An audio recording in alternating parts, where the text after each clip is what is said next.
Bonjour, je m'appelle Karim Mayouz, je travaille à la division technique de l'Institut national des sciences de l'univers. J'ai suivi une formation de mécanicien et très jeune, j'ai commencé par un CAP de mécanicien outilleur, ajusteur.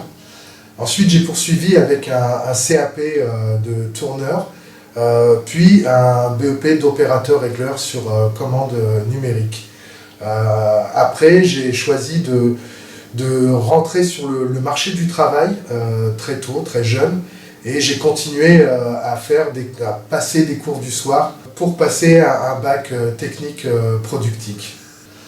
Après une expérience professionnelle dans l'industrie, j'ai rejoint un laboratoire de l'université de Paris 6, le laboratoire de physique atomique et nucléaire, en contrat à durée déterminée. Ça m'a permis de me rendre compte que la mécanique au service de la recherche était quelque chose qui me plaisait beaucoup.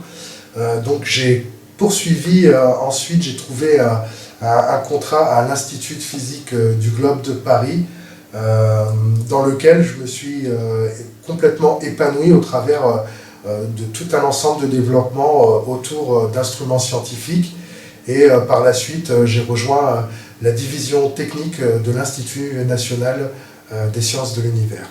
Je travaille au sein du service instrumentation et l'objectif dans notre service, c'est de développer des instruments océanographiques au travers d'observatoires fond de mer.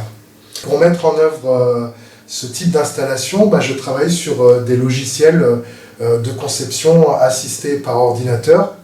Pour la première phase de développement mécanique. Bien sûr, tout ça en corrélation avec mes collègues qui travaillent en électronique, qui font la partie développement électronique, les collègues qui travaillent sur la partie développement instrumental, pour mettre en œuvre des observatoires fond de mer qui vont nous permettre de comprendre un peu mieux les phénomènes physiques de l'océan.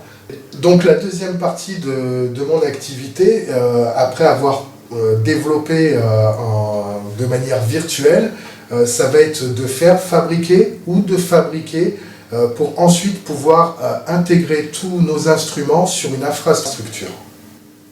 D'autre part, une fois que tous ces équipements ont été développés, que l'intégration a été faite, il y a toute une partie qui va être la validation et la qualification de nos équipements, de ces infrastructures. Donc ça va passer par des tests en bassin d'essai afin de vérifier l'étanchéité des équipements.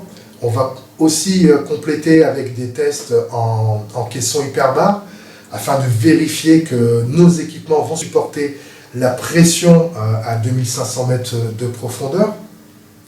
Et la dernière partie, bien sûr, va être la mise en œuvre. Donc il y a une logistique soutenue puisque nos équipements c'est quand même plusieurs tonnes de matériel et ensuite la partie finale ça va être le déploiement en mer.